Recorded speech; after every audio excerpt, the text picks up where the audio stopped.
কোনো এক লোক বাজারে সুপারি বিক্রি করতে যাচ্ছে, তো সুপারির ঝুড়ি মাথার উপরে অনেক দূর হেঁটে আসছে, বাজারে এখনো আরো দূর আছে।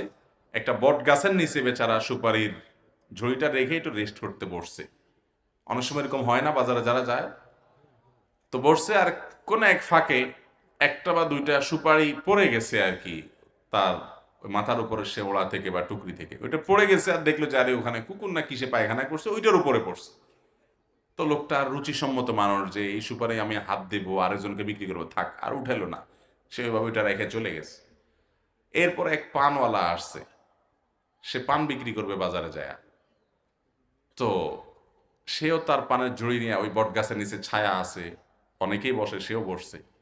তো বসার পর খেয়াল করলে আরে এখানে এত সুন্দর কোনো ত্রুটি নাই, করে ফ্রেশ দুইটা সুপারি পড়ে আছে, সে সুপারির নিচে আর ময়লার দিকে খেয়াল করে না। সে চিন্তা করছে খাইছি রে, সুপারি এলার বেচা কিনা ভালো এই জন্য হয় তাহলে, এখানে সে সুপারি দিয়ে যায়, এখানে কিছু একটা হয় দিলে মনে হয়। সে কয়েকটা পান থুইল এটার উপরে, থুয়ে সে চলে গেছে। এরপরে আসছে আরেকজন, সে আইসা চিন্তা করলো পান দেখা যাচ্ছে, পানের তলে আবার সুপারিও দেখা যাচ্ছে, এগুলা ব্যবসা যে জমজমাট টাকা পয়সা কামাইতেছে, তাহলে এই হলো কারামতি।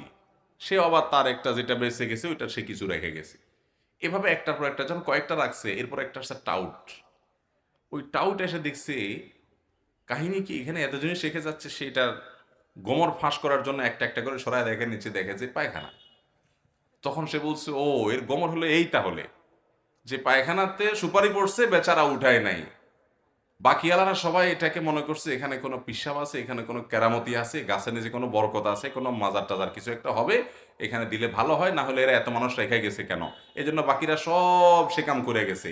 এখন এই টাউট লোকটা চিন্তা করছে যাক আমিও ব্যবসা একটা রাস্তা পাইছি, সে এখানে লাল কাপড় টাপড় দিয়া ওইটার নাম পান সুপারির মাজার দিয়া দিস, পান সুপারি শাহ রহমতুল্লাহ আলের মাজার দিয়ে যান, অনেক কিছু পাবেন। তো এইভাবে ইমান এদেশ থেকে হরণ করা হয় মানুষের। আল্লাহ তাআলা আমাদেরকে হেদায়েত দান করুন।